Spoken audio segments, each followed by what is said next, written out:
40 বছর বয়সে তিনি যখন নবী হলেন, ওহী রিসিভ করলেন, ওহী রিসিভ করে রাসূল সাল্লাল্লাহু আলাইহি ওয়াসাল্লাম কাঁপতে আরম্ভ করলেন, শেকিং, ট্রেম্বলিং, জ্বর এসে গেল গায়ে। কাঁপতে কাঁপতে আম্মাজান খাদিজার কাছে এসে বললেন, জাম্মিলুনি জাম্মিলুনি, আমাকে কম্বল দিয়ে চাপা দাও, আমি বোধহয় বাঁচবো না।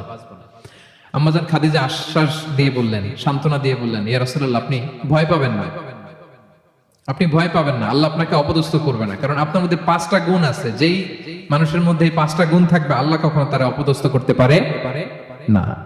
এর মধ্যে 1 নম্বর হচ্ছে ইন্নাকা লা তাসিলুর রাহিম, আপনি আত্মীয়তার সম্পর্ক বজায় রাখেন। 2 নম্বর হচ্ছে তাহমিলুল কাল্লা, আপনি মানুষের বোঝা বইয়ে দেন। যারা বোঝা বইতে পারে না, আপনি তাদের বোঝা নিজের মাথায় নেন। ওয়া তাকসিবুল মা'দুম, যার উপার্জনের ব্যবস্থা নেই তাকে আপনি উপার্জন করে দেন।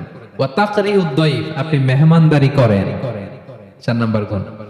5 নম্বর হচ্ছে ওয়া তুঈনু আলা নাওয়াইবিল হক, সত্য যেখানে বিপন্ন আপনি সেখানে সত্যের বীর সেনানী হয়ে দাঁড়িয়ে যান।